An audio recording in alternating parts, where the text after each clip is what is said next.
Hello, hello. How's everybody doing tonight? Welcome back to another episode of Power Hour, where your host, me, House of Reps, and your boy Joe from Wildcard. We definitely have a real cool guest tonight. His name is Jeff from JMG. So come hang out with us, get to learn some history, some new things, and just talk about geckos. So we're going to give you 1 minute. Go ahead, like and subscribe to the channel. Go ahead and share. So bring your friends, come watch us and hang out.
Man, I am positive that while we're talking in the background that they could probably hear us, which is making me laugh so hard. Oh, that's But I had a good. feeling. Nah, I don't think they feeling can hear it's us gonna be a because good on one. Seth's episode you couldn't hear what he said when it went. Okay. Right So on.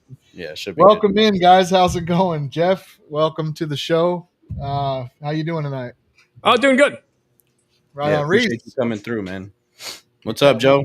I'm doing good, man. Just hanging in there, collecting eggs. You know, every day's an Easter egg hunt. Yep, same. I just pulled 5. Jeff, are you breeding geckos this year? I am. I definitely am. I got a few groups breeding. And 1 second, I'm getting that um thing. I gotta try to change this again because I'm getting the bad echo. You're Can in you the guys hear that? echo?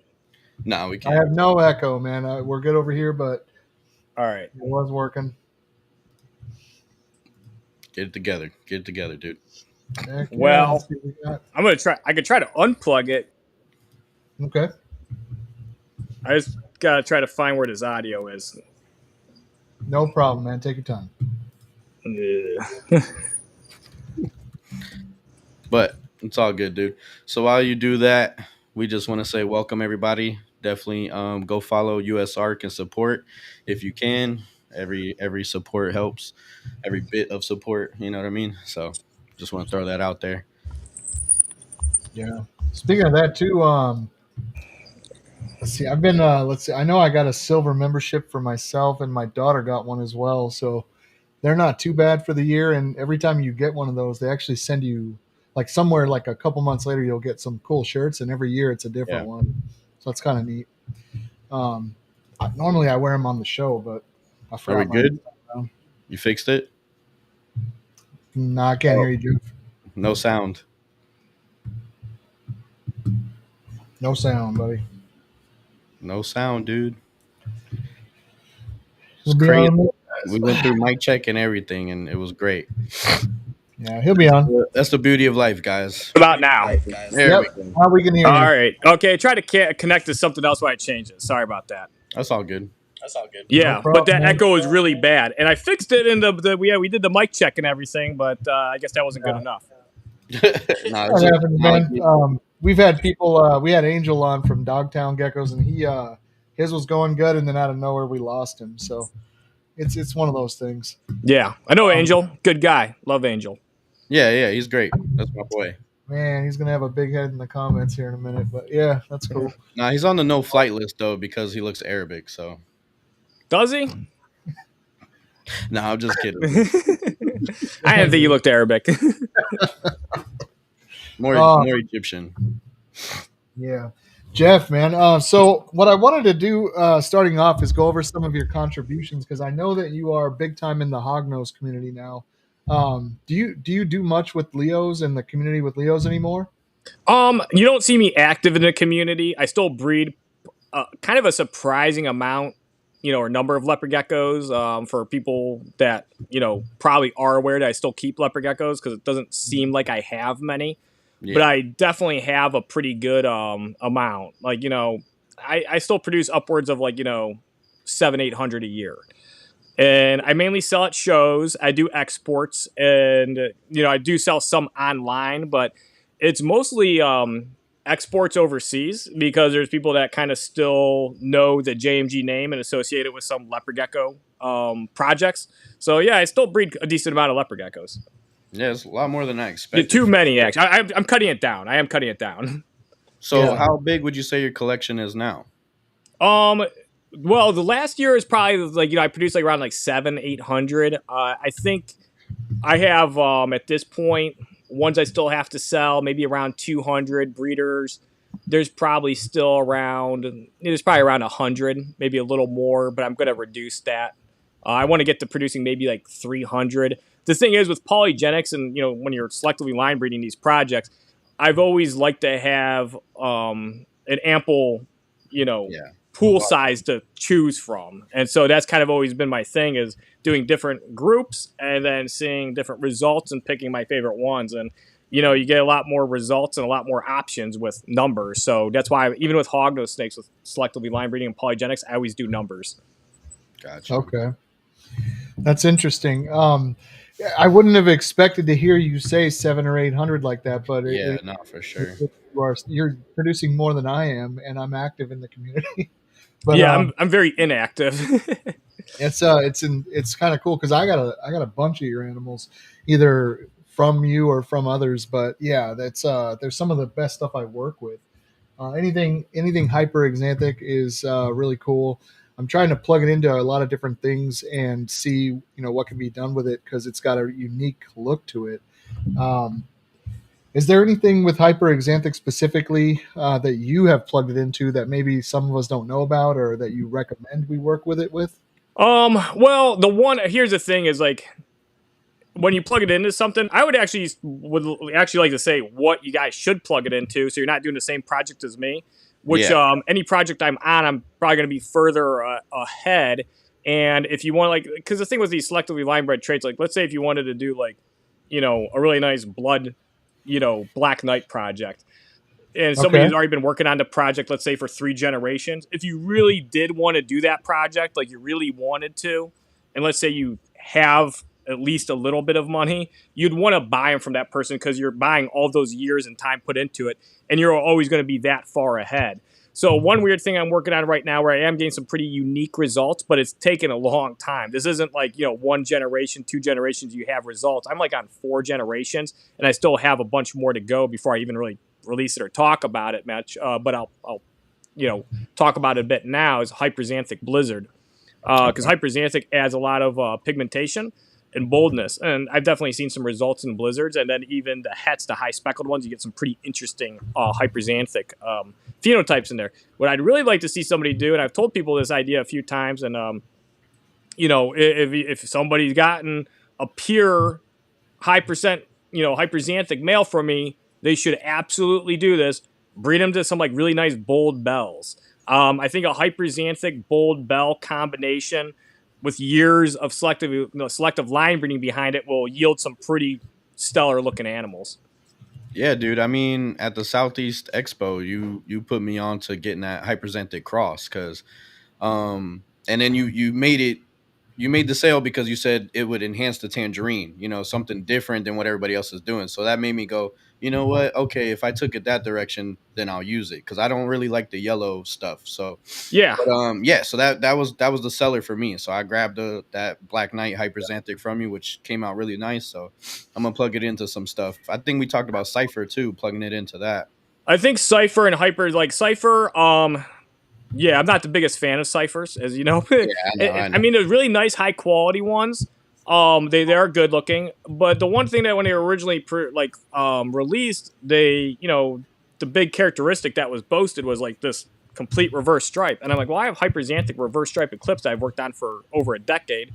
Going back to part of that project, even my dad and I were working on that project. The Choky milk.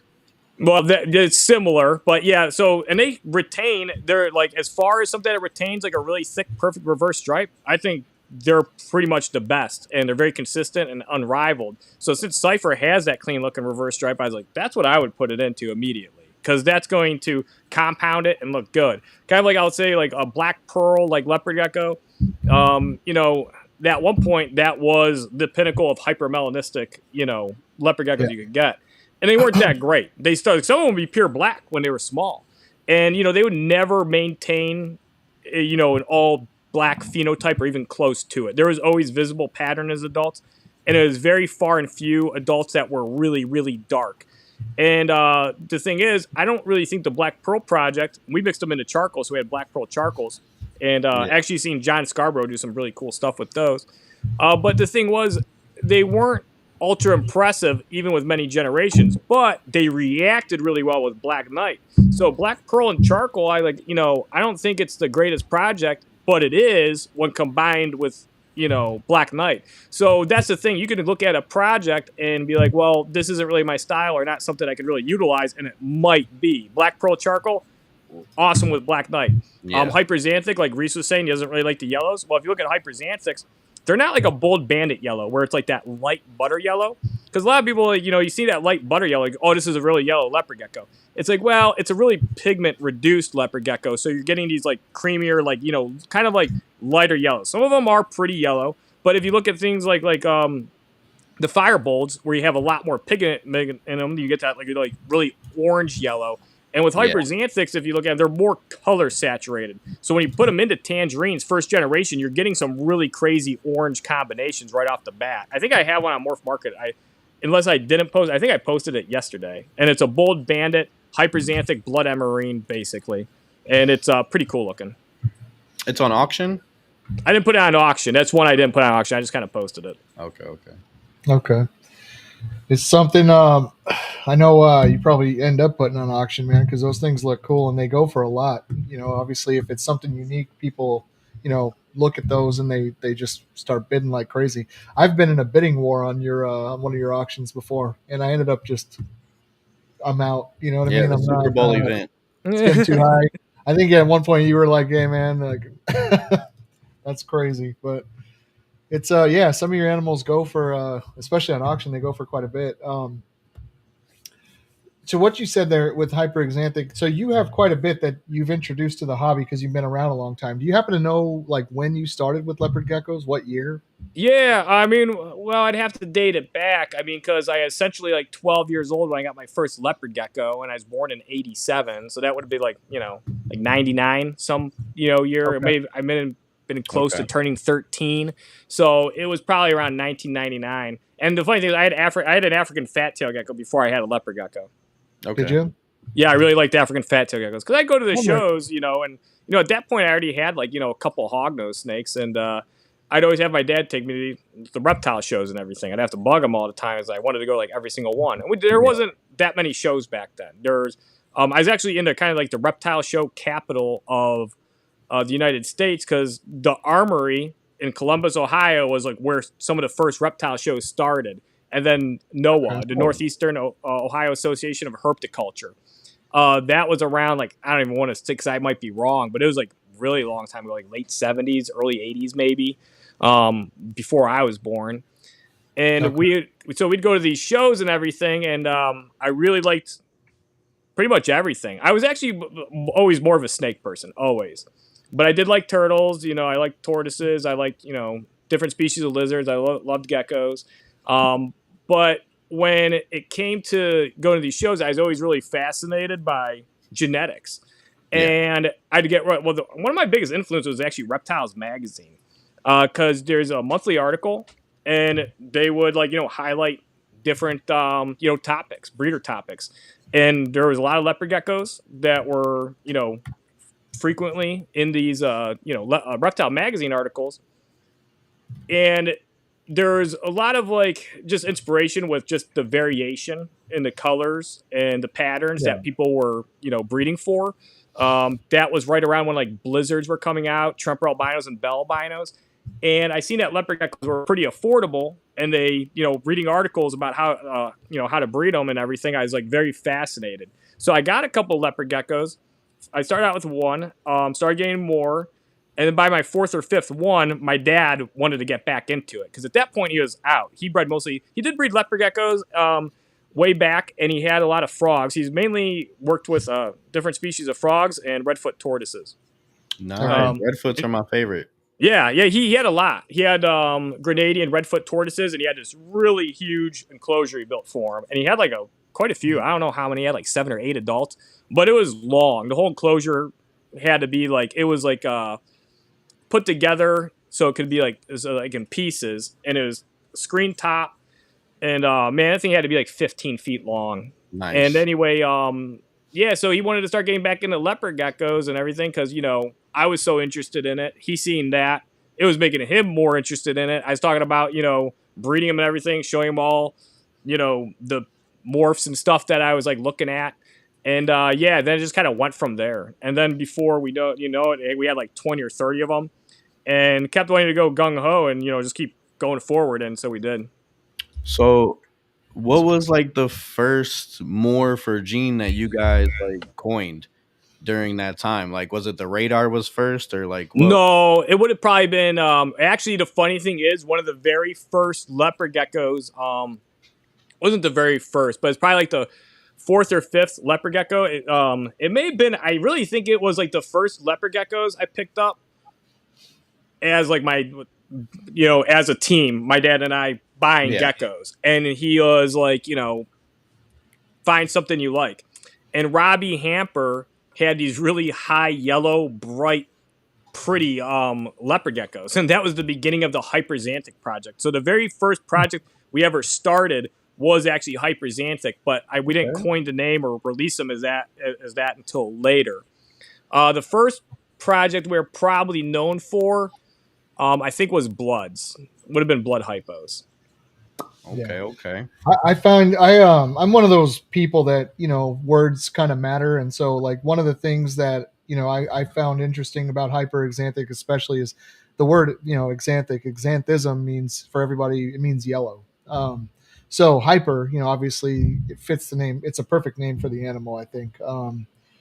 And for me, I have 3 of them here that don't have anything. They're just pures.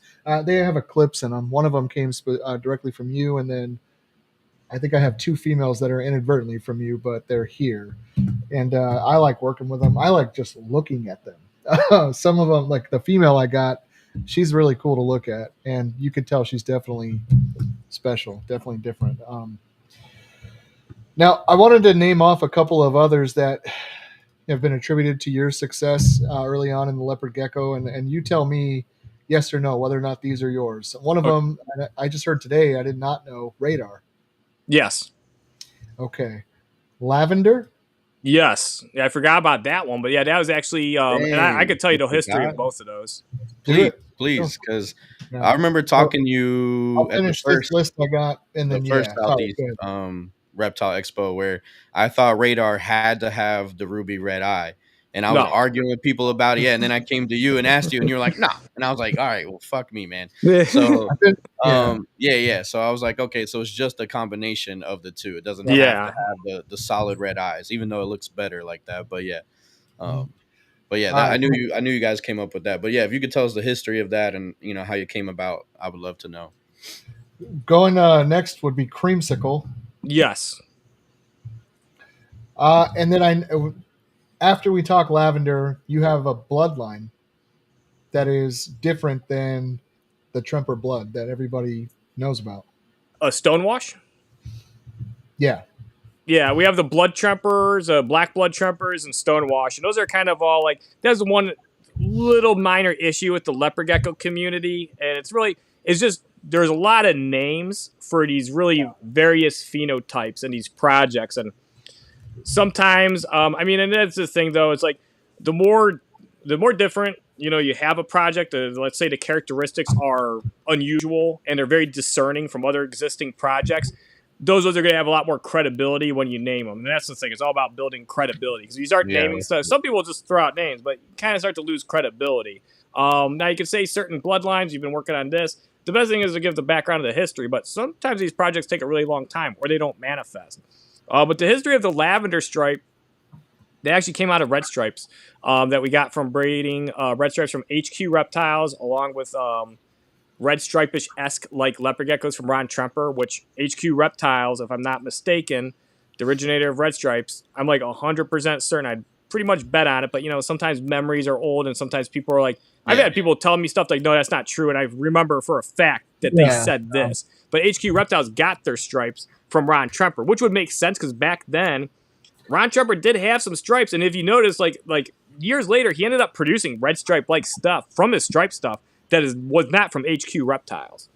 Okay. But as we were line breeding these red stripes, we started getting ones that held more lavender walls instead of that orange, or that lushed out side. And so we just kept selectively line breeding those, and we got them to hold they're nice, thick, kind of like not bold stripes, but nice, thick black striped leopard geckos that had lavender walls that existed into adulthood. And so basically the thing was selectively line breeding them and picking out the ones actually as adults. So whichever adults held on to the most lavender, those were breeders. And we did that project for a long time. And Steve Sykes still has a lot of pure lavender stuff. Last I seen, I haven't checked in probably a little over a year, but he had some pretty nice lavenders. And those were he bought one of our first pure lavender stripes. I remember we had an announcement that we were coming out with a new lineage, and some people are kind of disappointed by him. But we're like, hey, well, we worked on making these really nice high lavender walled leopard geckos. Yeah. And Steve actually bought one of the best ones. We were asking $400 or $500 for him. And we had this one male that was solid lavender walls from neck to the base of his tail, real grayed out lavender. And he was also hypoish, kind of looking his spots on his head were more brown, and he was really light, and he was really pretty. And some of the striping on him was wasn't really black; it looked more grayish, dark gray actually. And Steve bought it for $1,500. And so I don't really have those anymore. They got outcrossed, and that's one of those projects once you outcross it, it's pretty sensitive. It gets depleted. And then the radars, that was really a race because everybody was doing that one. Raptors were real big. And the thing was, though, with the leopard gecko people, even way back then, they don't want to mix rainwater with Trempers with bells. You don't want to have your albinos mixed up because it's going to create confusion. And then before you know it, you're going to have Trempers or rainwaters popping up out of your bell projects or vice versa. So what we did was we had quite a few Eclipse females that were all Posset Tremper. We kept them all individual, of course, and then bred them all to Tremper albino males and then documented, all of the offspring. And then there was some criticism with that. They're of course, well, you could have got really bad odds and that one could be het Tremper. But it's no, we never ended up producing Trempers out of them. Years later, there was a discrepancy, but actually that person didn't even buy the radar from us, but they thought it did. But our radars, so that's the thing we proved, and we only kept the Eclipse females to breed for this project because we did quite a few of them that produced more than 10 or 12 eggs. So it's very hard to miss on a 50-50 if they were het Tremper. So we had 4 of them, and we bred them to a bell, kept those babies back, and we tried to do it as quick as possible because everybody else was trying to do it. But we hit the first ones and came up with the name Radar. Actually, I named it because sometimes my dad would leave that stuff to me because he didn't want to get smoke later for it from me. So he'd rather have me name it. And I wanted something that kind of was similar to Raptor, or kind of an alliteration almost, or something that at least sounded, something that sounded similar. But, Raptor was that acronym. So that's where probably you think that red eye came from. Because, Raptor was ruby-eyed, albino patternless Tremper, then the OR is orange. Yep. So a bunch of people asked, and even I think Ron and a bunch of other people, they kept hitting, we got a lot of messages what does radar stand for? And I'm it stands for nothing. I was radar a lot of time is seen on screens as you associate it with red. You ever see the old submarine movies? Well, usually it's green and a black screen, but sometimes you think of radar as red. Yeah. And so that's just where that name fit in. Okay. That's pretty interesting. And then Creamsicle was kind of a cool project and partially, I'd say, failed project, but sometimes there's success and failure. There pretty much always is if you look for it. But we kept breeding the best Super Hypo Tangerine Baldy carrot tails with a lot of tangerine and the Max Snows. It's a really easy one because, it's incomplete dom, so then we take the Max Snow offspring, breed them back. And we did that for 4 or 5 generations, and they look really good, especially as juveniles. As adults, some of them look just like really light super hypo tangerine carrot tails, but they'd have like a lot of times like a white band on the nape of their neck. And what we really wanted to do was make super snows with them and, get some cool looking super snows. But for the most part, every time we bred our creamsicles to each other, the super snows looked pretty typical. They still were heavily spotted. Sometimes they were a little lighter colored, but there was nothing extraordinary about them. So the super snows from them weren't really anything that crazy looking. Yeah. Pretty much, again, looked like a typical super snow. But the super hypo tangerine, fourth and fifth generation with the max snow did look pretty good, especially as juveniles. And, some maintained it for quite a while. But, that's how polygenics are. Reacting with an incomplete dom, you get these variations. Yeah. No, but that's pretty cool, man. I didn't know you came up with that either for the creamsicle. Yeah, I was trying to work on my own with like Purple Head and Albie Snow, but I only did one generation and they all looked kind of blah, and I didn't want to continue it, so I just gave up. Yeah, it's one of those projects you want to go a few like generations. Yeah. I think that with Purple Head or even like a darker blood, I think that might be even more interesting because you might get some like dirty effects to it, and that just offers more options for selective line breeding because you're going to get different phenotypes. Whether like while with like super hypo tangerine carrot tail, you're just doing a lot of reducing of spotting, the spotted pigments really being removed. So you're kind of going in a direction that's kind of like more kind of dead endish. While the ones with pattern and like different levels of tangerine and color saturation, you're going to see more variation. You might even take some of those crazy ugly ones and just bring them together. You might make something that's pretty unique and cool. So Yeah. I honestly love working with the ugly ones, man. They produce something that's insane. Recently, I kind of been talking a little bit with Gabe over at Reps in Texas, and he introduced me to a little bit of information on the Stonewash and the Black Blood, and I grabbed a bunch of them, man. It's just one of those looks that I absolutely, loved. And they're growing up here. I'm, keeping an eye on them right now, not breeding them yet, but so Stonewash, Black Blood, and then there's two bloodlines. I know that. Well, we had one a long time ago. You might be talking about that one. We just call them like JMG Sunglows because they're like our line of like Sunglow. Okay. We selectively line bred like these really nice tangerine like Tremper albinos that we got from Ron, and about maybe 4 or 5 generations in, we got these ones with these really reddish orange bodies, but their tails were pretty much just like white lavender, and then their heads were really light too. So they were kind of like a white lavenderish head with like no pigment on their head other than like, no like orange and red pigment really on the head. If there was, it's very minimal. And then the tails were mostly blank with maybe just a little bit of carrot tail, and there was a lot of color saturation in just the midsection. They looked pretty neat. And then the bloods, we selectively line bred those for it was like 7-8 years. So it probably wasn't a complete 7-8 generations, but close. And then as we were selectively line breeding them, we started getting dirtier ones. And that's where we, because I'll tell you why we started line breeding those. Of course, at that time, like there was a lot of tangerine leopard geckos, and they were still kind of like in their infancy. There wasn't like too many real orange leopard geckos. And, if they were, people were more selectively line breeding those to go towards more like super hypo types, like in super hypo tangerine carrot tail baldies. And we've seen everybody was going in that direction. And it's like, well, the darkest ones we got and the ones with the most color saturation, of course, had more melanin in them. They are the ones with more spotting, more color. So we started selectively line breeding tangerines that were all spotted. We got some from Gourmet Rodent, some from Masterpiece Geckos, and then some really weird tangerine that we got from this one guy that was at the local shows. I don't even remember his name.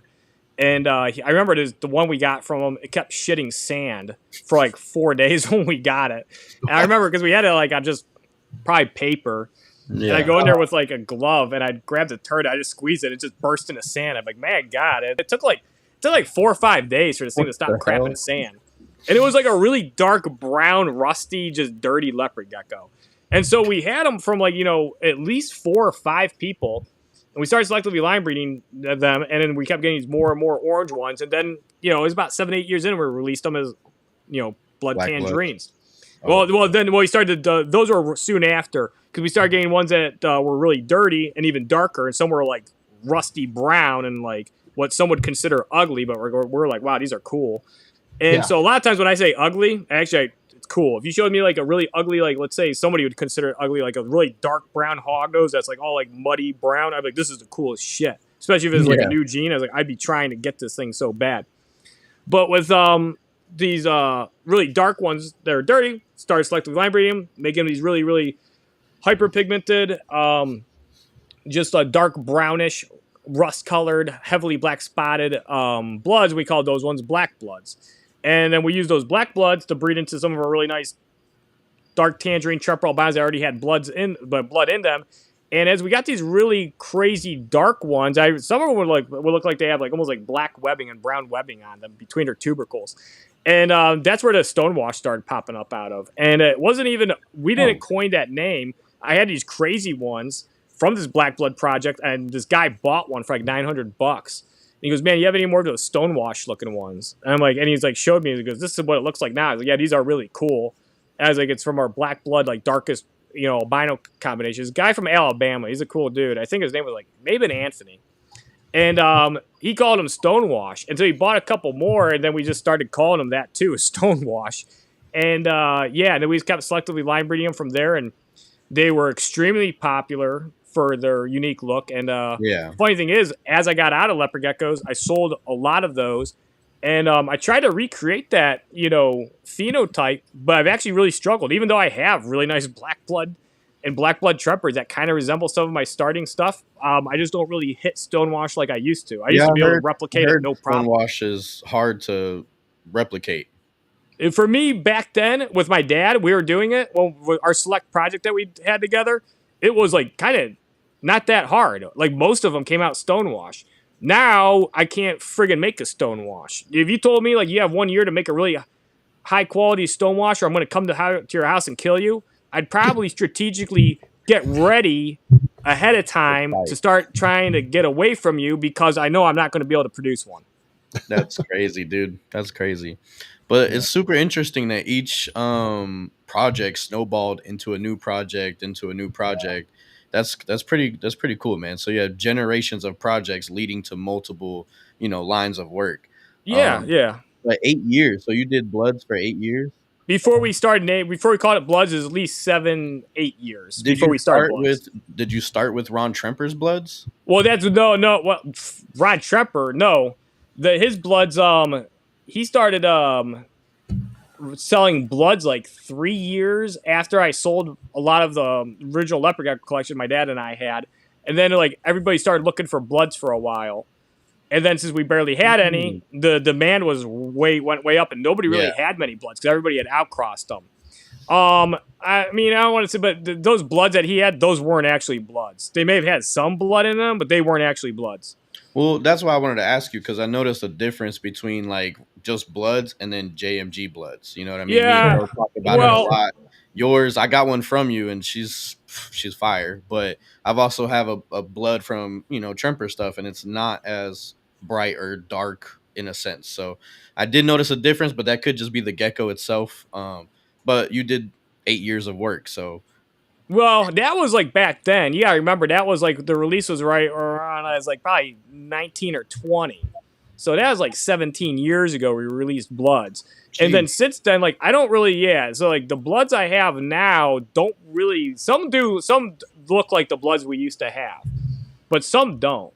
And a lot of the bloods out there don't. But the thing was, you guys can put the pieces together if you want, but when some people released bloods was at a time where everybody was looking for bloods, nobody had them, and they were offering a lot of money. So all of a sudden, people had these tangerines. Oh, I happen to have blood because you want to buy them. That's what happened.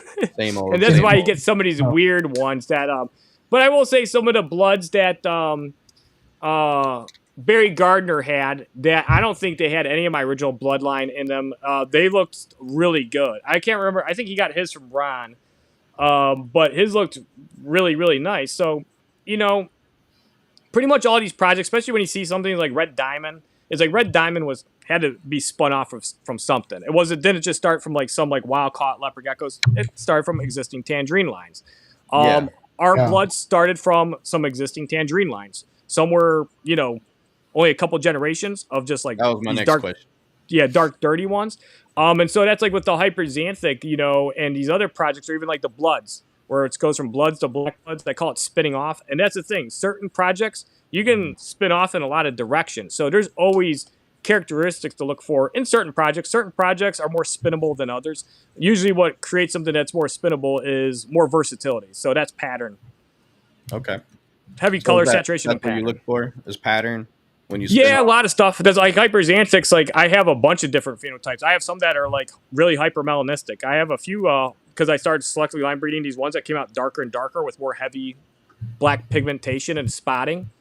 And I kept selectively line breeding those, and I have some that now are like ultra dark. Some almost look like black knight stuff, and these have no black knight in them. And I've shown them to some people like, "Oh, does that have black knight in it?" I'm like, "No, it has 0," and it's pure hyperxanthic, but just goes in different directions. And you can see it too go in the wrong ways too. Like when HQ Reptiles, they had like these awesome red stripes, and he kept selectively line breeding. I remember he went up to like F10 or F11. And he'd post out, like, these are F7s, these are F8s the next year. He went up to like F10 or 11. It's crazy. And he kept going for the ones with more and more carrot tail. As he got these ones with more and more carrot tail, though, he started getting ones with more faded stripes. And sometimes the stripes were like a light brown, and the gecko was like this goldish orange. But he kind of lost with a lot of those that defined stripe. So sometimes if you start selectively line breeding things and it you don't go in the right direction, sometimes you can, start to get away from those characteristics, those attributes that you wanted in the animal. Yeah, but it can go both ways. I gotcha. That is a different F10 and all that is kind of wild to me. But I mean, if you're in it for the long haul, I guess. Yeah. Speaking of the long haul, now a little bit ago before we came on, you mentioned something about some of the similarities between hognose, which I know you do, and Leos, and the path that it led in there, and stuff that you can learn from Leos that led you to know more about hognose. Did you want to go into a little bit of that? Let us know kind of what you were talking about there. Oh, with leopard geckos and African fat tail geckos, both species you can find them in the wild. They have cryptosis in the wild, so it makes sense that like a lot of these, especially when we were starting out, it wasn't too long into it that my dad and I bought some leopard geckos that unfortunately had cryptosis, and we didn't know what it was at that time. That was a learning curve because my dad's first leopard geckos he got, they were just a small group. He's probably sold clean animals, bred them, and he never had to worry about any health issues and didn't ever hear of cryptosis. And he did well with them for the years he bred them, But so anyway, that's the one thing that I've really taken from leopard geckos and applied it to colubrids. And it's funny, sometimes you'll see this stuff evolve and you'll be like, hey, this is the first like people I see doing this, but it just doesn't really get much, attention. It makes sense. People are focused on their own things. Most people don't actually care who came up with what first. They just want the information like out there. But this whole perma quarantining that I brought to hognose snakes, that's from gecko people. And you might say could be people that say they've done it with colubrids, but I'd never heard of anybody or seen anybody do that.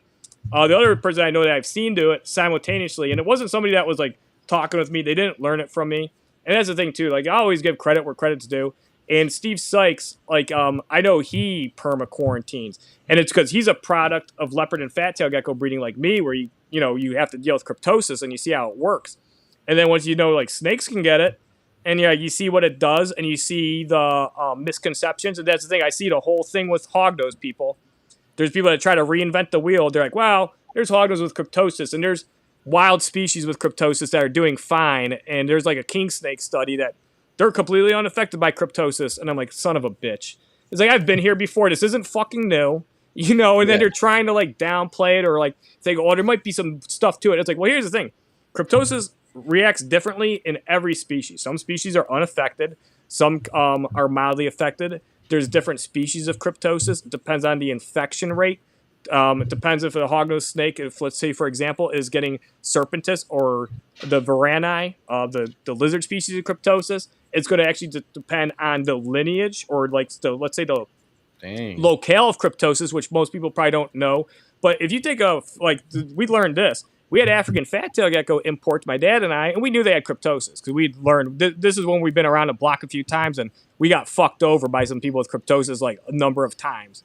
And so anyway, we had these African fat-tailed geckos, and we were importing them, and we got ones from 2 different locales completely. We got ones from Togo, and I think the others were from Ghana, and we knew Lindy from Freedom Breeder, and we knew where he is importing his ball pythons from. So we got fat tails from different areas, and we thought it'd be a good idea to breed these fat tails together. Now, normally when you breed fat tail geckos, since they all have cryptosis, they kind of don't do that well. As soon as they start breeding, some go downhill. But when we took ones from different locales and bred those did horrible. They did way worse. They all fucking plummeted and all died because they're completely from different areas. So they have different strains of cryptosis. Yeah. And that's the same thing with and so I learned a ton about cryptosis. Like I'd consider myself like an experienced expert on cryptosis. Like if somebody that's read a textbook on it and might know the actual life cycle and all the scientific definitions, they're going to know more academically about it, but experience-wise, I have a ton of experience with it. Yeah. I've read about it in so many studies. I know about wild species with it. So when people start trying to like come up with new stuff, not that we just shouldn't, but some of the angles are like a little bit irritating because I was like, this person doesn't know what they're talking about. I can tell because they haven't had that experience. Yeah, you went through that experience and you learned hands-on. Several times. I went through it several times and then observed it many times and observed it in my quarantine collection with geckos from other people and wild caught stuff. And so I learned about it, a ton about quarantine and health.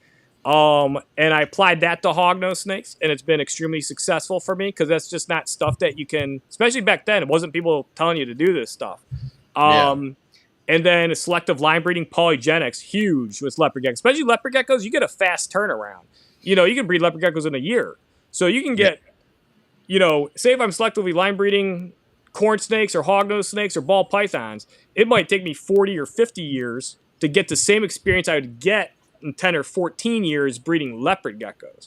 So leopard geckos, and then since it's a high volume and a lot of animal, hobby, if you're going to do it that way, there's a lot of reptile shows, importing, exporting. You're dealing with a lot of different customers. And so you learn a lot, just not how to work with diseases, selective line breeding, but also the psychology part of interacting and dealing with people and how people respond to stuff. Kind of like what I was talking about with the whole cryptosis thing. It's like that movie Memento, but not that quick. It's like every 4 years I see somebody saying the same thing. And it's not, cycle. It's the same cycle. People have the same exact ideas about cryptosis, and they think they have something new. See, I was actually talking about that with John before, and repeated cycles in the reptile community, leopard geckos specifically, but reptile community as it happens with everybody. But it's all species. It's always the new breeders like me. Like when I came in, I started asking all these questions and trying to find information, and they're like, it's out. I talked about that 10 years ago. I'm like, oh, well, I just got into this too. You know what I mean? So there's always that cycle of new people trying to get that information again, or like you said, trying to reinvent the wheel. And the reinvent the wheel thing drives me nuts because it's like we have all that past history and data. What are you doing? You know what I mean? Like learn from when somebody has like 15 years of like hard work and experience on something, and like trust people, a lot of people follow that person because what they've done works. It's like probably the majority of what they're saying is probably effective and works. But I get that too, Reese. Like when you're new into it, and you're like, oh, I did this like 10 years ago. I tell this to everybody. It's like the hognose bites. Like I show people how to remove them. I've been doing that for a while. You really have to post about it every 6 months because people just don't see it. And there's so much shit on social media and everything. You really got to post it probably every 5 days, like a broken record. That's the only way everybody's going to see it. That's a good point. With social media being so rapid that information gets lost. It does. On the feed before somebody else might see it. You know what I mean? Yep. So, no, that makes a lot of sense. I didn't really think about that like that. So that kind of leads me into something else. So you come from back in the day, you know what I mean? Like you kind of was there. So what is a lot of differences from back with leopard geckos to now? You know what I mean? Oh, like, God. What do you see? You know what I mean? Like good things, bad things, like what's going on? A lot of things have changed, like massive amount. I'd say like every 5 or 10 years you see a big shift. The one big thing is like back like 20, 25 years ago, I'm trying to think how old I am. So yeah, that's right. 20, 25 years ago, there was, everybody bred leopard geckos in groups. If you had like one male with 10 females in a huge group and you had like a couple big egg boxes in there, people were like, that looks awesome, dude. Now, if you did that, you posted it, you get completely smoked. 100% of people were on board with this 20 years ago. So I really hate it when people are like, why do you guys like, I was like, listen, 100% of people agreed with this back then. Now I get there's like pros and cons to keeping them in these large groups. And what people are worried about are the, cons that can come with it. But the one thing I will say, it's not as bad as people make it out to be. Cause like, my dad and I bred leopard geckos like that. And we had like really zero issues.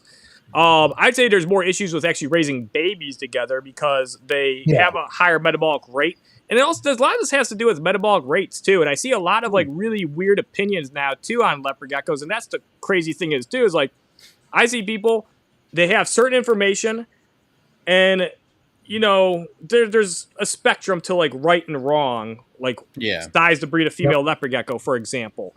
And that's a big one that's changed. And so I'll jump to that one. Like when we started breeding leopard geckos, I'd go to like, not really into forums too much, but I was like early in gecko forums, like when I was like 14 years old. That's probably when gecko forums started. And anyway, back then, everybody's agreed upon size to breed a female leopard gecko. A really good size was 45 grams.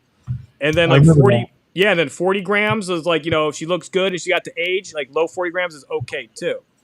Now, I've bred leopard geckos again with my dad for a very long time, very large sample size. I'd say the best weight that we bred female leopard geckos at was around that 45 gram mark. And the one thing I hear about now, and that's why like I don't even want to be like integrated with the community too much, because people could say something, they're like, well, that's just my opinion. And I'm like, well, I kept a lot of information. I was like, this was actual results. And these 45 gram leopard geckos, let's say, versus a 55 or 60 gram female, there really isn't that much size difference other than the female has fat mass on her. And so what the false logic behind it is, this really obese female, when she lays eggs, barely drops any weight that's noticeable. Therefore, it must be better for him because your leopard gecko never got aesthetically unpleasing looking.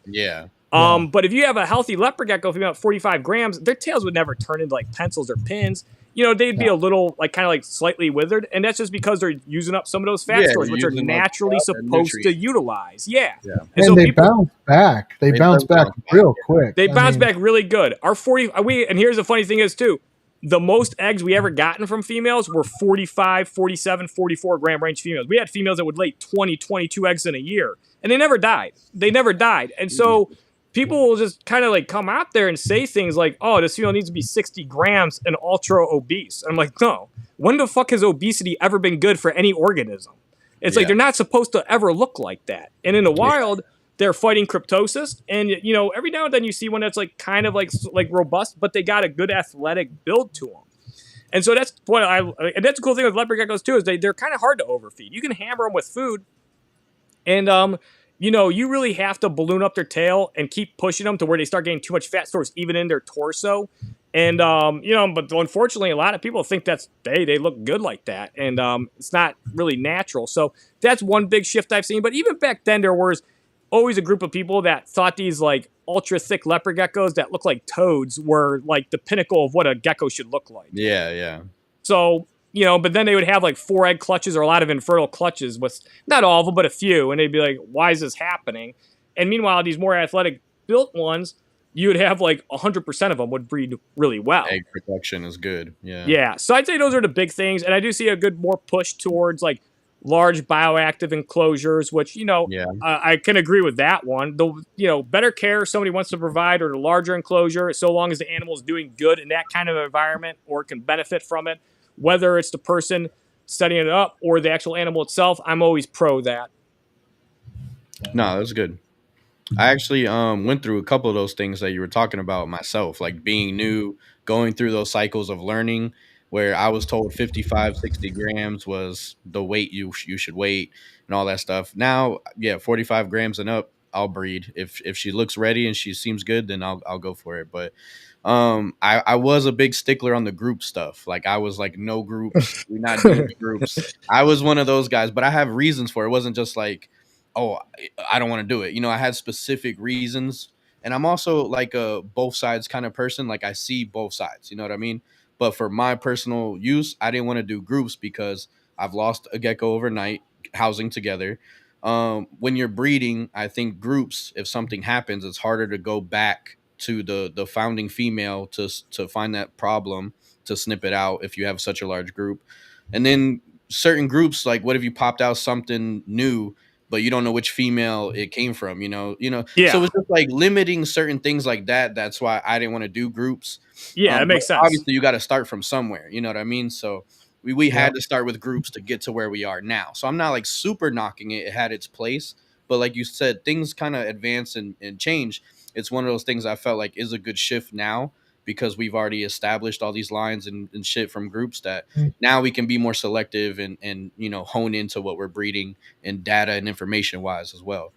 One of the biggest things for me too, just to chime in really fast, is does the breeder have the bandwidth to handle groups? If you have animals paired together, you need to be able to understand. You just got to watch them, because you don't want to walk up, like what Reese said a minute ago, and have animals that are not alive anymore. Yeah. Normally with stuff like that, I've never seen issues. I don't currently do any cohabbing or any groups together like that, pairing breeding groups, but things in the past were different. And I mean, if you've got the time, the bandwidth to handle it, to understand you got to check those more often and be on top of it, then I don't remember seeing a problem with it. But I know that the community now is just anti that, and it's not a very hot topic, or it is a hot topic, but it's not a very liked topic. But Yeah.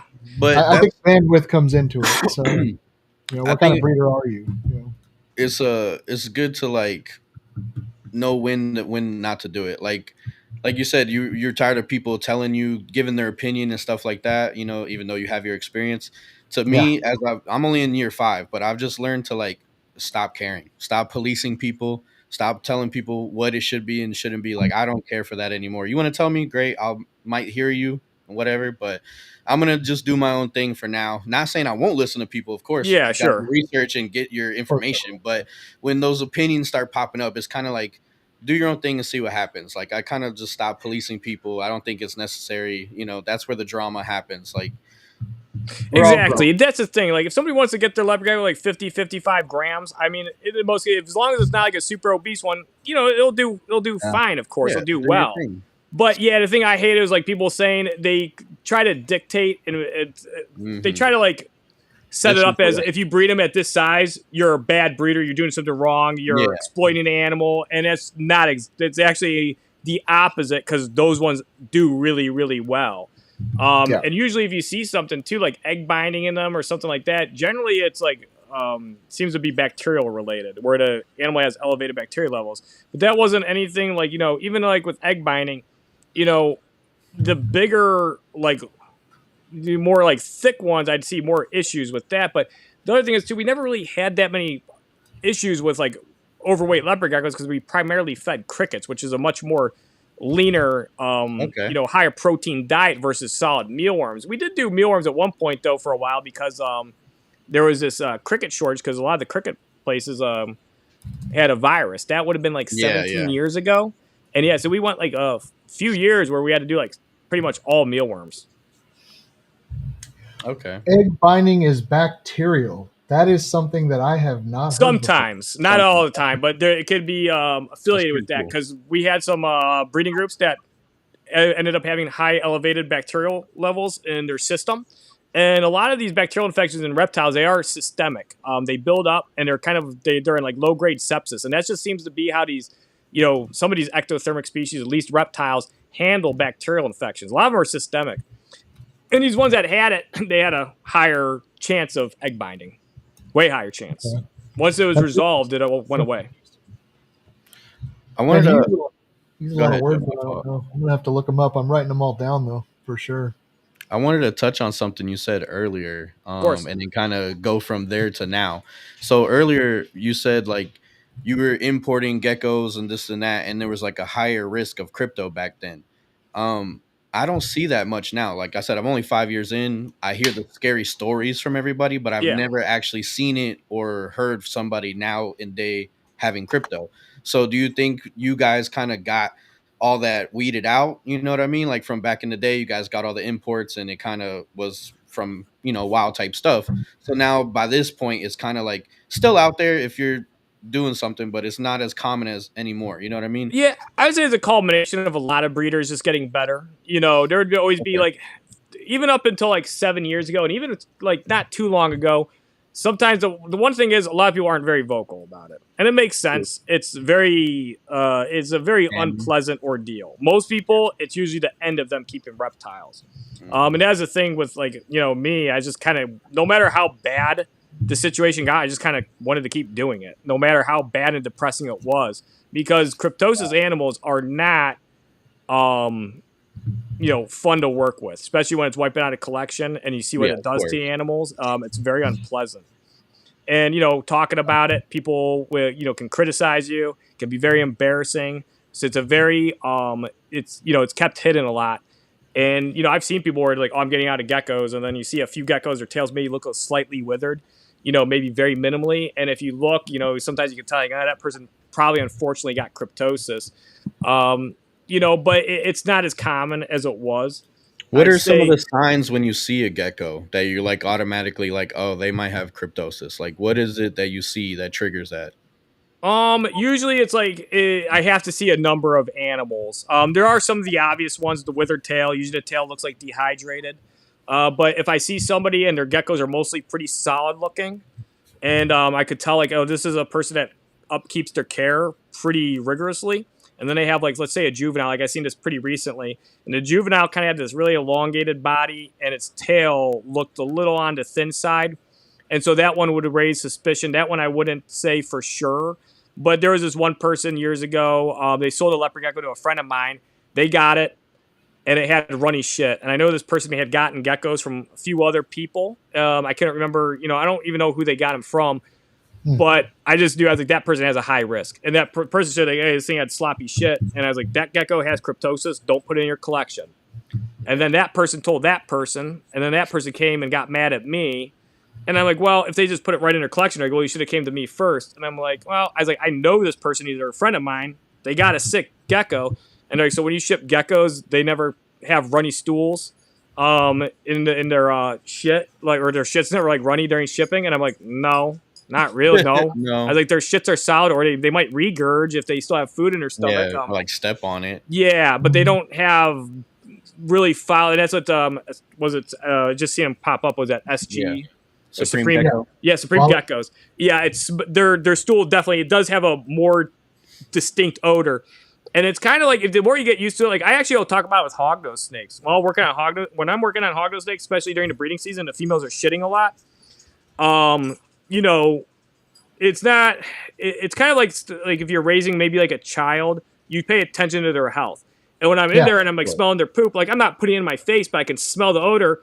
And since I've had a lot of work with like sick animals, a lot of times you can smell. I'm like, oh, this poop smells really healthy, and I'm like, it's making me happy because I'm smelling really healthy poop. Now with leopard geckos, same thing. If you get used to their poop, the distinct smell, the crypto shit definitely use it, but smells a lot worse. But usually you don't get that really foul smell until they're fully breaking out, and you can see other symptoms like the regurgitating of sheds. That's a real common one because the sheds are a little harder to digest.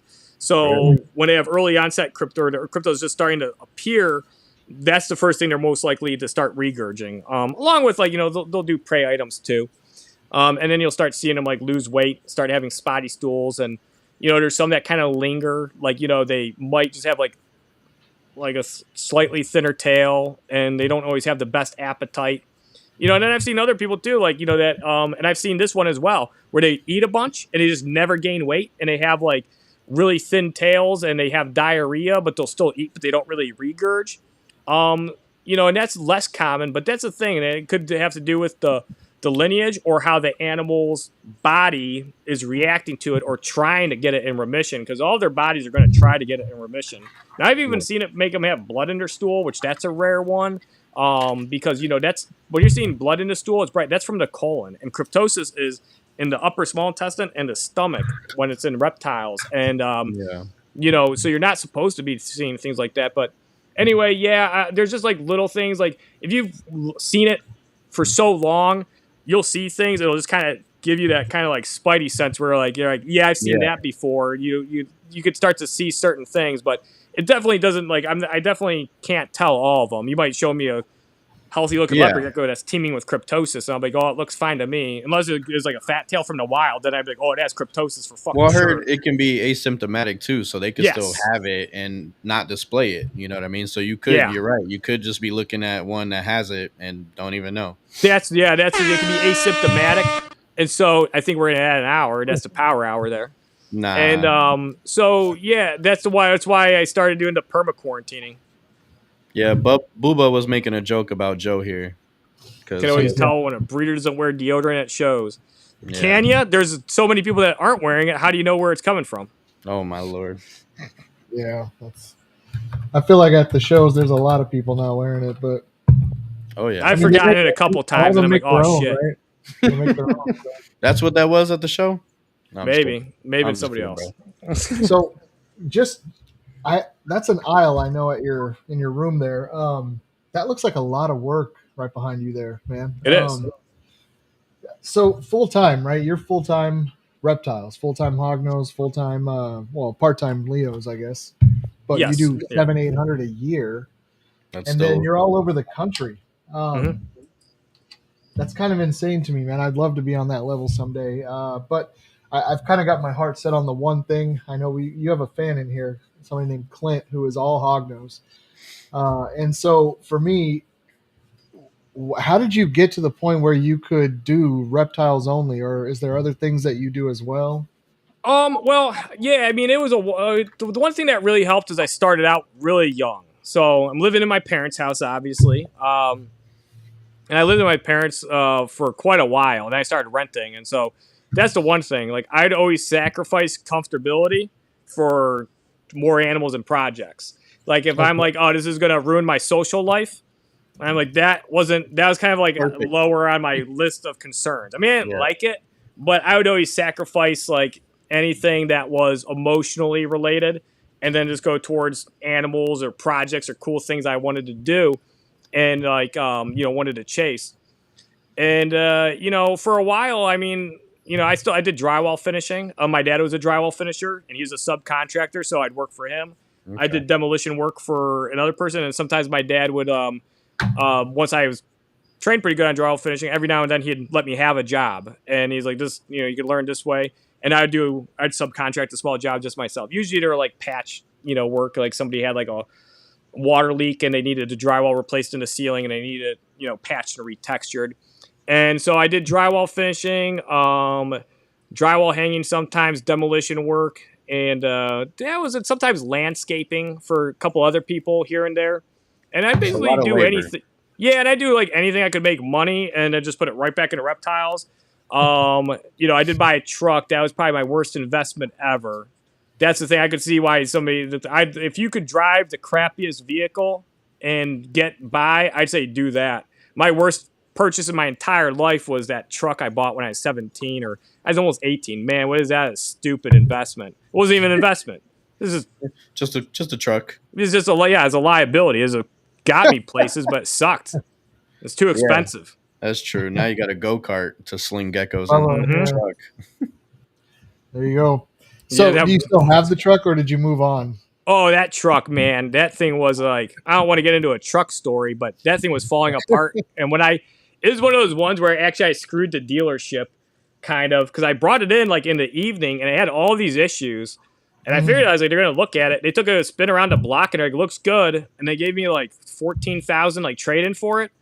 And I signed all the paperwork that day when I was coming up to pick up my Jeep, because I had a Jeep for a short period. Right after that, it wasn't even a real Jeep. Sorry, it was a Jeep Patriot. But, that was an upgrade because it's, cheaper and, whatever. But anyhow, when I came in the next day, they're like, man, all they've been doing was bitching about your truck all day. It had like so many issues that they didn't see. It was like insane. It was a massive list.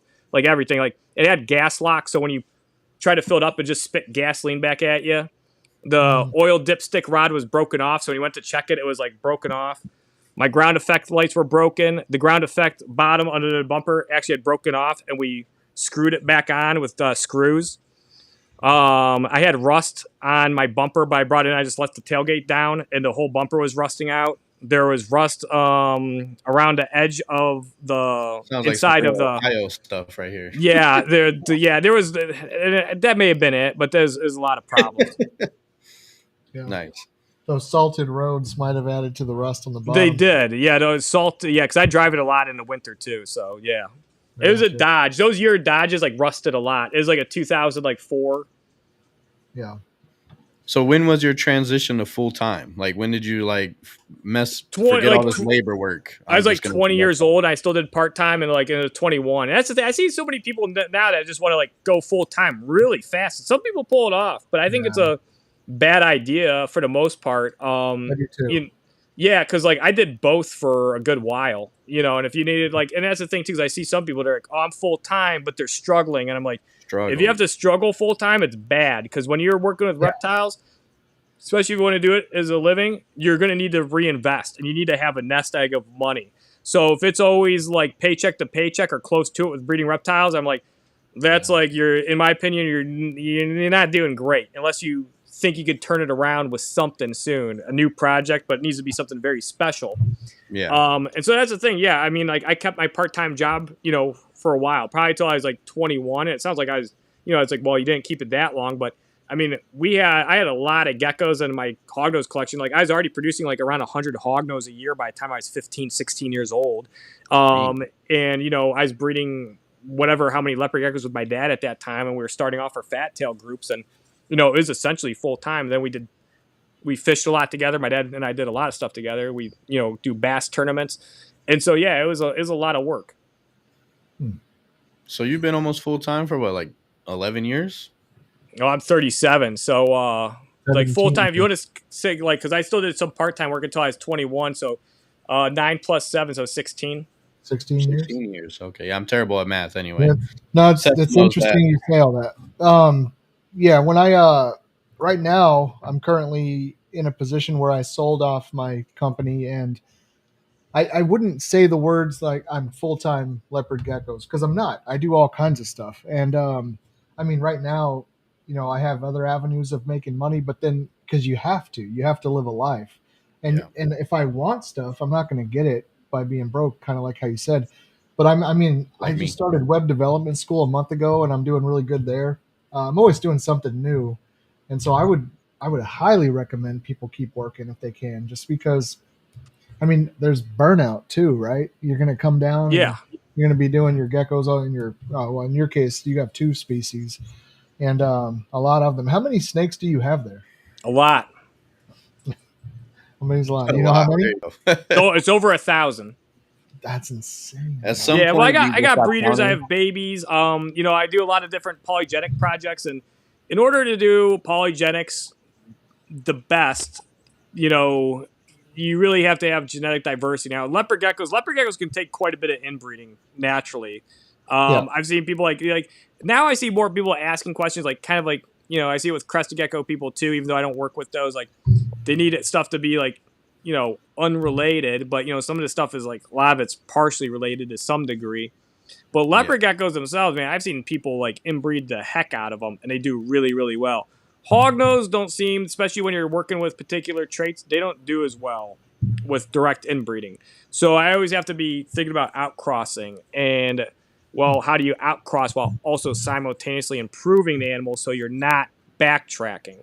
So I have a lot of ongoing projects for that. So for a really nice red project, I might want like 20 or 30 breeders, you know, and for some people that's like a third of a collection. Yeah. And so with me, you know, I like it so much as long as I can financially sustain it. I'll try to do as many projects as I can, so long as all the animals are being well taken care of. And luckily, you know, I have people that are helping me, and, you know, with all this stuff.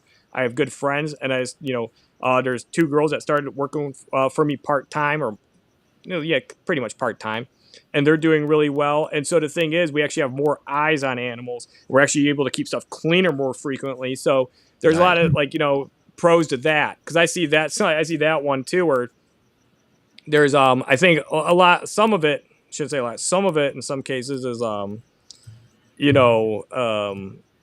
of like a advertising tactic or sales tactic, where they're like, well, that person's a really big breeder, they produce too much, so now therefore they're bad. This Yeah. person, I've only bred a few animals, therefore I'm better. And they don't phrase it like that. A lot of people do it in a more clever way. But the thing is, Yeah. like, I started, like, I would say my animals are being the best taken care of now, with more people taking care of them, because, like, we'll catch up on work and we'll be like, well, these ones are a week out due from cleaning, but let's just clean them all.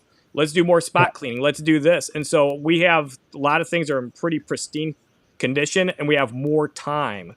So yeah, that's how, I basically manage everything with people that really like animals, want to work with animals, and That's and just pretty. keep it a schedule. That's pretty good though. Yeah. Go ahead, Joe. Now, would you say it's kind of hard to relinquish a little bit of that control to have people come in and help you out? Sure. When it's new people, when it's certain people, like my friend Tim, and then like my friend like Leslie, the one new girl, she's only been here for a couple months, and then like my girlfriend Crystal helps a lot. Crystal pretty much was able to like read my mind and know most of my stuff within, I'd say, 6 to 7 weeks. She's probably as good as me. So Nice, it's bro. really not that hard. But then there's other people, like my mom is very helpful. She's helped me a lot. She actually works with most of my geckos, but she's not as passionate about the geckos. So she's actually really good with the quarantine and everything, but still I have to check her work sometimes, because she's not as, even though she's been doing it long enough, she just isn't a leopard gecko person. So she's not going to see the same stuff. But then with like Crystal or like Tim, they pretty much like, there might be like some minor things that maybe like, Tim might not see, maybe, but really not. They're like really, really good. So it's hard to relinquish that control when it's somebody new. But the other thing is too, is making a system that's kind of fail proof. Like I explained things to them. I was like, we work in this fashion. We change gloves here. And that's why people too, they're like, well, why do you wear gloves every time? And so that's the thing. That's another one. And some of it's a good question. And some of it is done with like kind of ill intent. Because like, well, if you have healthy animals, you shouldn't wear gloves. You shouldn't have to wear gloves. Yeah, and yeah. it's like, I've actually heard that before. Yeah, exactly. So your animals must be sick. And that's just a tactic. Healthy. Right, exactly. And it's like, well, I'd have to wash my hands and arms all the time. And it's like, I'm working with a bunch of different animals. Yeah, there's different, you don't want to, I do have a quarantine section, and that section, I take a shower afterwards.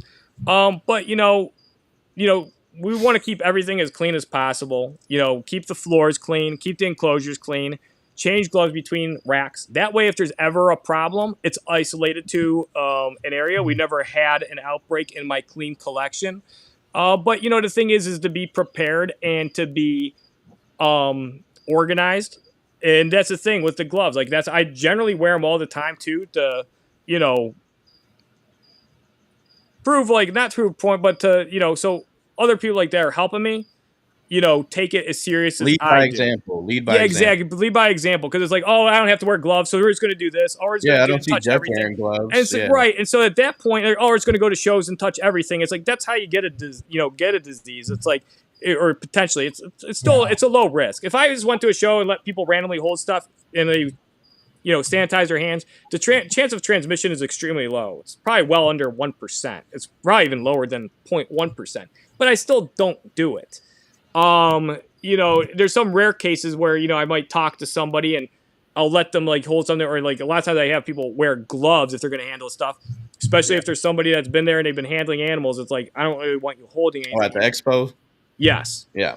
Yeah, so we're really careful with all of that stuff. And yeah, so there's some of it's like just wanting to understand it. Some of it's just kind of like people not liking it, and so they try to make it sound bad. Yeah, make it worse, even though it's a positive. Yeah, you wear gloves, so you must have sick animals. Yeah, it must be bad. Yeah, I literally had somebody tell me that exact thing from a photo. I was like, no, it's actually because I'm trying to be cleaner and better, so whatever.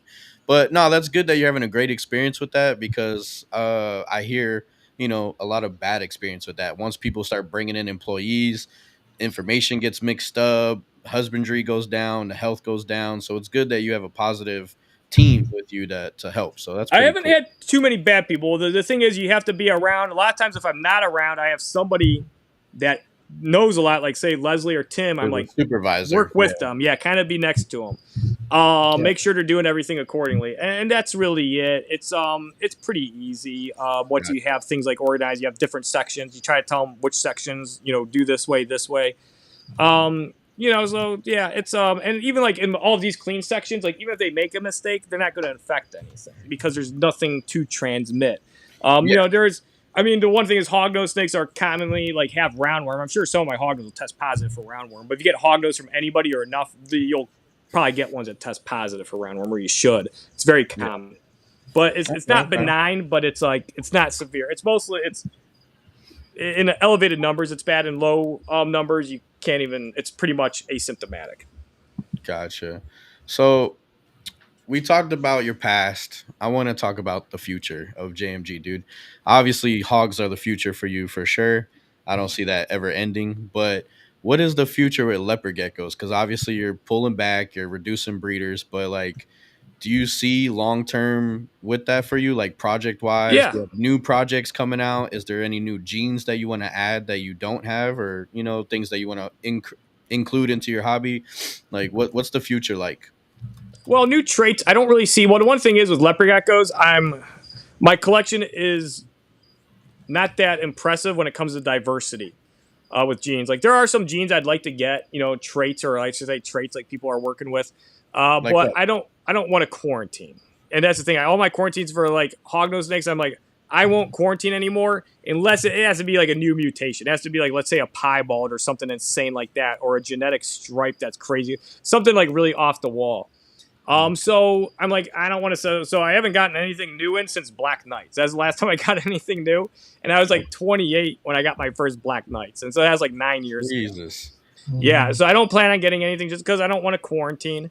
If somebody could offer me a free leopard gecko, I'd be like, I can't take it. I don't want it. I don't want to quarantine.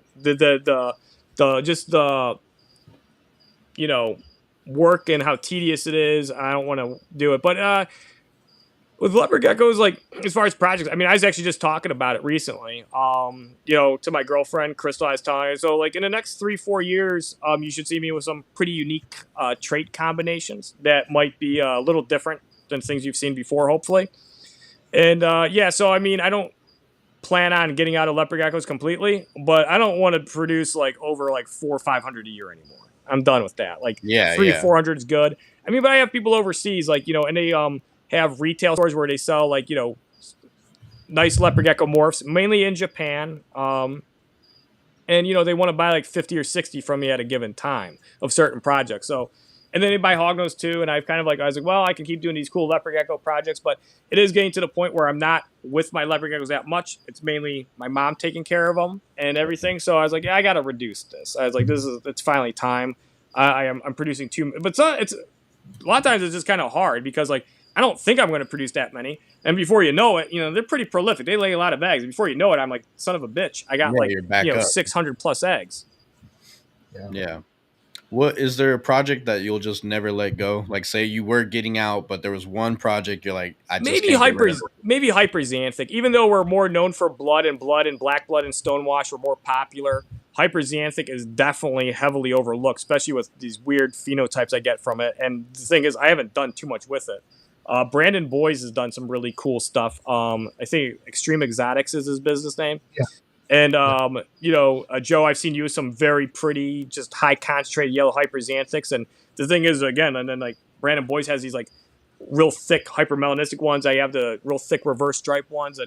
And since that was one of the very first, projects that I kind of picked out, these nice yellow leopard geckos from Robbie Hamper with my dad, that project probably has the most longevity, and it's probably the longest selectively line bred project I have. Aside from like maybe Lemon Ghost is about the same amount of time, maybe slightly, arguably more time, but more generations with leopard geckos. And the funny thing is, Lemon Ghost selectively line bred to be high yellow, lots of yellow saturation, and hyperxanthic similar, lots of yellow, but other attributes came along with the hyperxanthic. Of course, was like big, black, bold, high contrast spots to contrast that nice yellow. But I'd probably hyperxanthic. I don't think I'll ever get rid of them completely.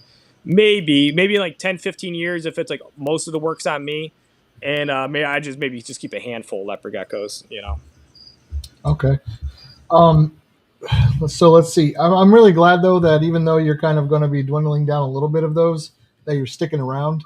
I know you're more active in the hognose community, but I like the fact that you're still around with us, and you come on here and you talk about leopard geckos with us, and you have a really unique history. So it's kind of nice to sit down and actually have this chat with you. Now, for you blepharists aside, and I know we've had you for quite a while, so I won't keep you all night, but you have a couple of recessives that are attributed to you. Is that correct? Uh, Zero. with Zero? African fat tail geckos. Sorry, yes, African fat Yeah, tails. yeah. With African fat tails, yeah, we we had the first patternless. Somebody got more of them because they were pulling them from the same areas, and those came through Outback Reptiles. But we were the first ones to produce a whiteout, which is an incomplete dom. The homozygous form is lethal. Zero ended up being just a different line of patternless that allowed the heterozygous and poshets ended up having full back pattern. And that's the thing too. Originally, I didn't think it was incomplete dom. That was actually my dad, and I kept saying it's not incomplete dom. He's like, no, it has to be. And so, because some people called me on that one because they're like, hey, you're wrong about the genetics on that. I was like, actually, my dad pushed for that one. And but yeah, the zero and stinger line were ours, and zeros and stingers for the most part were all heterozygous patternless. So there are these patternless that were more likely to throw some unique phenotypes in the hets and poshets. So we selectively line bred those, and we had whiteout. We had patternless. Urban Gecko had them, or Urban Reptile had them around the same time. And then we did a lot of combinations. Ghost? Was Ghost? Ghost? Well, we had a ghost, and it didn't breed well, or one that appeared to be a ghost. But then Craig Stewart actually released Ghost before us. And so you could say he is the first one to produce them, but we had a ghost, beforehand. I gotcha. Your boy Gabe just showed up, started roasting you a little bit. Oh yeah, Jeep Patriot. Yeah, of course I'm still yapping. As long as you guys talk to me, I'll probably have something to say. Yeah, it's usually how conversations work. How Speaking of Gabe, dude, I noticed you and him, like, I don't know if you're working with him on it, but you promoted a lot. Those new scent strips he's been putting out, they seem to be booming, dude. Like, dude, they work good. It's funny. They work really well. Well, the funny thing is, like, I encouraged Gabe to make them. And then he's like, well, how do you make them? And I was like, well, this is how my one friend made them. Like, it wasn't like, I was like, my friend made these, dude, and they worked really good. And that friend made them kind of based off of something that Kevin Rhodes did, but he made his different. And so I explained it to Gabe how to make them, and Gabe made his like really perfect. And then he had them in these little like baggies. And he was like, I don't think, because, he didn't really have any hognose to try them out on, but the ingredients he used were really good. And, he sent some to me and a few other people. And our one friend, like a friend of mine, Joe Kovac, he got the frog powder from Reptilinks and tried it on 4 or 5 babies, and it worked on none of them. And Gabe's scent strips worked on 100% of them. They have a very high success rate. He's trying to make more. The way he makes them, it's really good too. It's essentially like beef jerky on that's embedded into gauze, and it works very well. It's not going to work 100% of the time, but it's worked on people. Like this one person at the show, they're like, hey, I have an eastern hognose snake. I can't get it to eat mice. It's only ever eaten mice 2 times in 5 years with frog and toad scent. Like, I'm going to get this. I was like, all you have is the one eastern hognose? They're like, yeah. I was like, I wouldn't get it. I was like, I don't think it's going to work.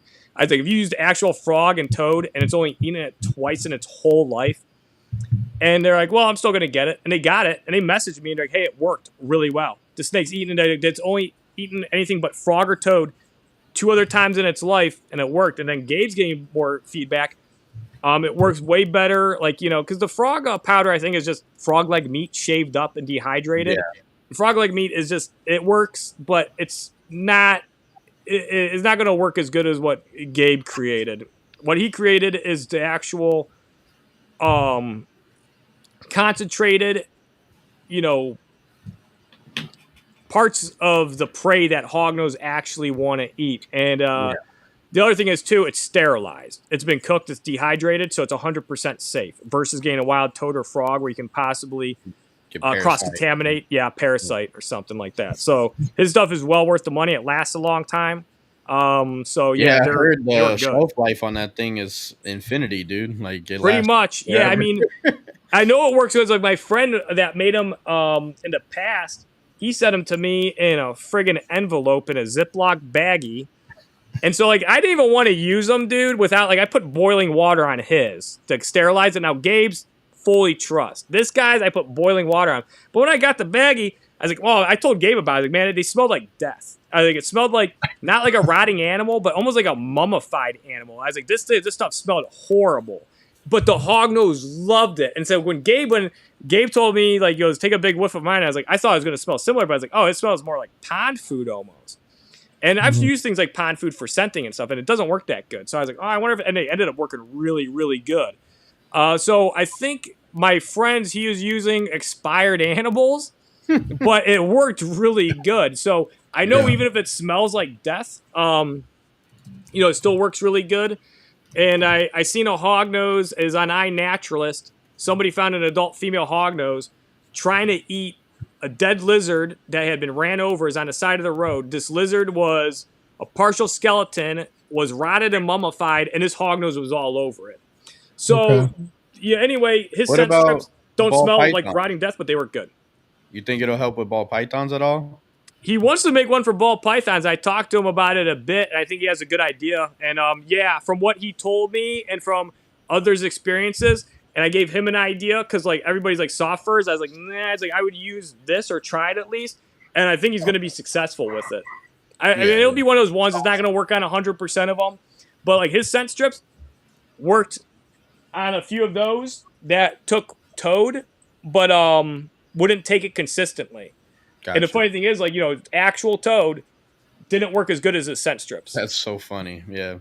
I think a lot of it's because of the process. It's the dehydrated, it's embedded in there, and he's got multiple species.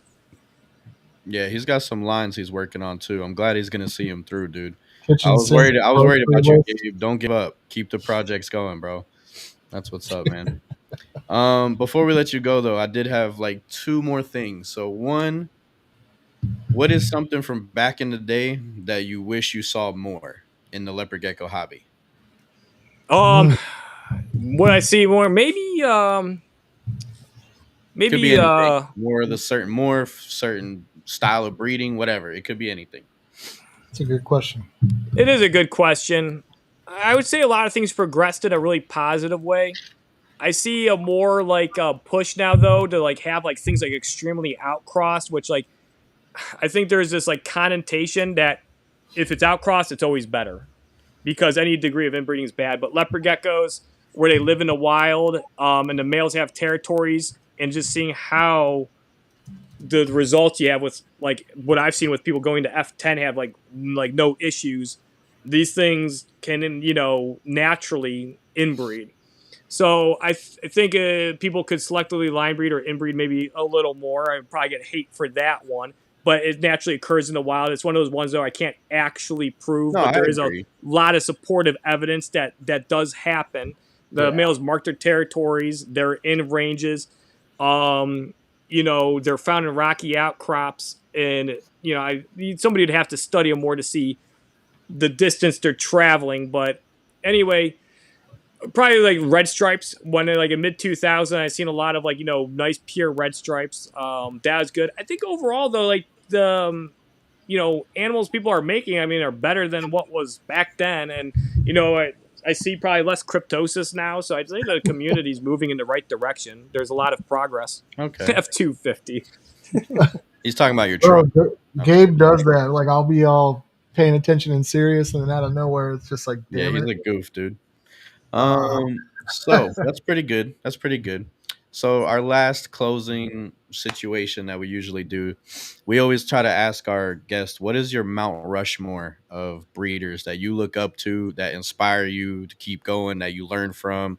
Like, so give us 4 of your inspirations, pretty much. Oh man, I don't want to sound egotistical on that one. Do it, dude. Well, again, early on, and the last things I learned with when I got into hognose snakes, there was mostly you keep them like king snakes, and there's a few different things, and sometimes they eat their eggs, and that's it. So along the way, I had to with hognose, I don't think there was really anybody that was putting out really good information. Like Richard Evans' Reptile magazine article really inspired me, and I recently did a interview or podcast with him because he is like ultra important to the hognose community. Without Richard Evans, there would be like no hognose community. There'd probably be one now, but it would be nothing like it is. He is responsible for albino, pink pastel albino, hypo, and because of hypo, consequently, frosted and caramel. And so there's all these genes and not only that, he pulled so many from the wild for people to buy so they'd even be available. Without him, would have been like hardly any availability. These morphs kicked off people wanting them, and that's like the starting point and kind of like the genesis for a lot of species. Ball pythons, all these genes popping out. Leopard geckos, even though it's not like, well, it actually was a lot of mutant genes at first. Murphy patternless, blizzard, rainwater, tremper, bell. Those all came out fairly in close proximity in the mid to late 90s. And then there's a lot of selective line breeding. So when you have project options, it makes the species a lot more desirable and a lot more spotlight on it. So there's a lot of people that paved the way that I'm very thankful for. Richard Evans, I'd say maybe I learned a lot from that one Reptiles magazine article, and I've just been fascinated with it.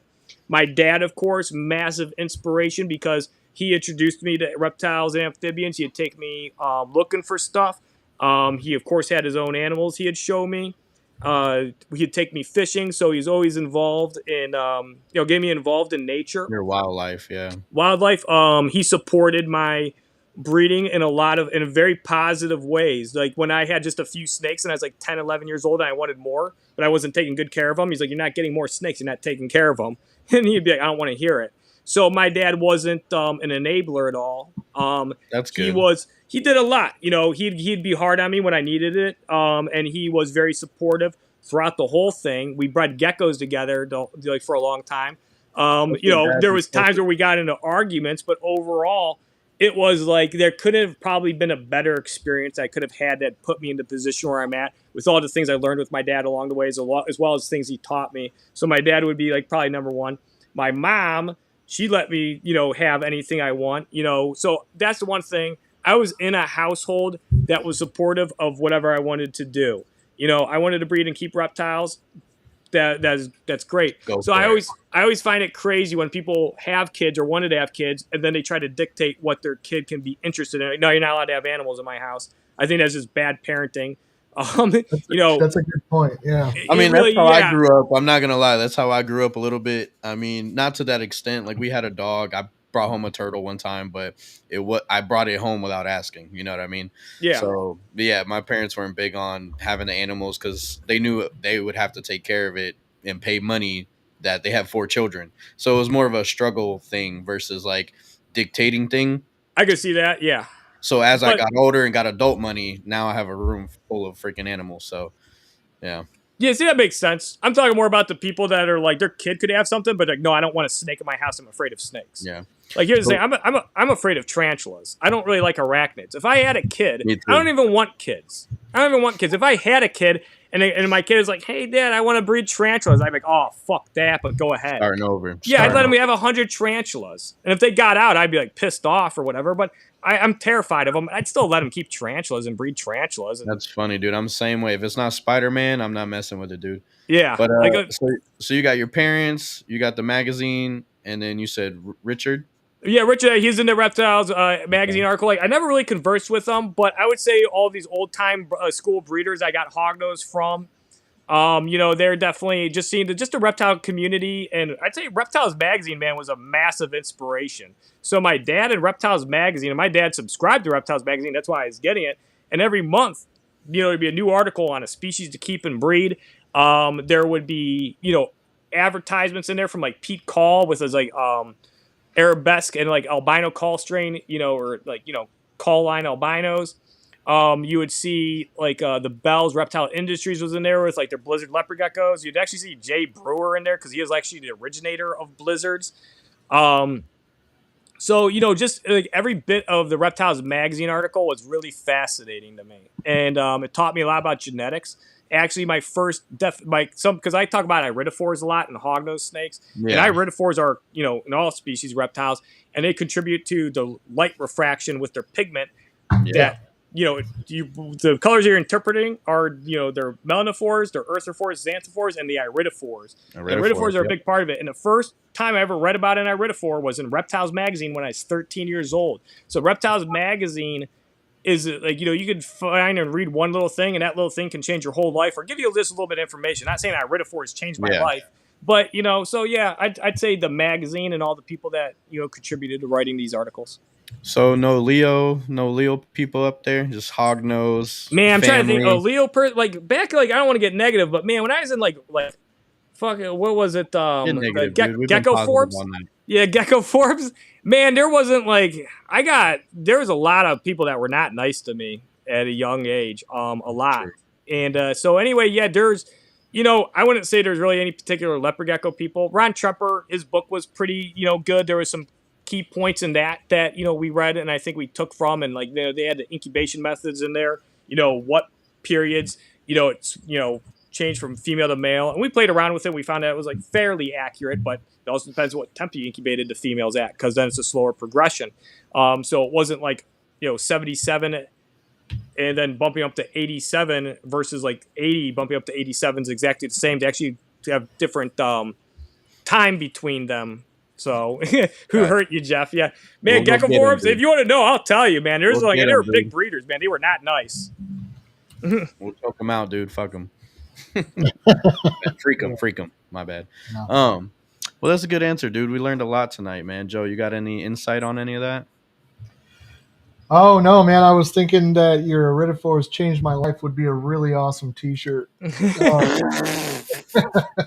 the cool thing about it is iridophores are responsible for so many things, and once you understand them, and things with my super Arctic mutation, there's a lot of iridophore disruption in that mutant gene, and some of these animals that have the highest iridophore disruption make the coolest stuff.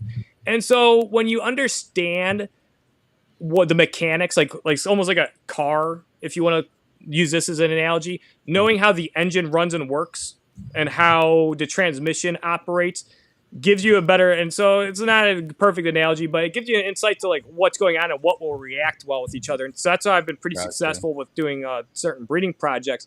And the funny thing is, if you talk to ball python breeders I've never seen them ever mention iridophores. And this was something that was in Reptiles magazine, and I remember it. I think it was a 2000, is either a 2000 or 2001 article. And I'm pretty sure I had a piebald ball python to cover. I probably have it somewhere. And there's a segment that's Learn Genetics. And it had a whole list of genetic terms, that you need to heterozygous, homozygous, iridophores, xanthophores, melanophores. And there's probably about 20 of them. Yeah. And so anyway, I wrote them all down. And then, that's at any time I learned another definition or needed to know what it was, I'd write it down, that word with the definition, and then I'd read it before I went to bed every night when I was 13, 14, and 15. And then by the time I was 16, you knew a lot, because once you read it every day, after a month, it's okay, now I know everything. It's embedded in your brain. Yeah, no, it's not to keep dragging this out, but it's funny that you brought those up. So I've been trying to figure out why the blue amber eye gene doesn't change when it's with albino or not albino. It just stays the same, and what makes it look like that. And my research led to the iridophores, the xanthophores, and the melanophores. And so it's cool that you talked about that, because that's a big part of understanding a lot of these things and the pigmentation of stuff. So like you said, the iridophores reflect light, and that's where you get the blue hues from, and then the xanthophores affect the amber tones in the eyes.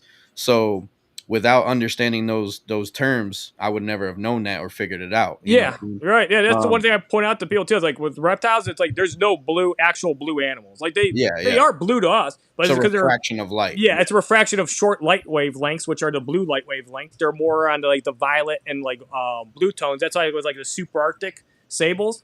There's a lot of iridophore disruption there, and a lot of dark pigment, and a lot of short light wavelengths being thrown back at you. That's why you either get them purple or blue, because those are both short light wavelengths. And it's a combination of the melanophores and these iridophores that are making that.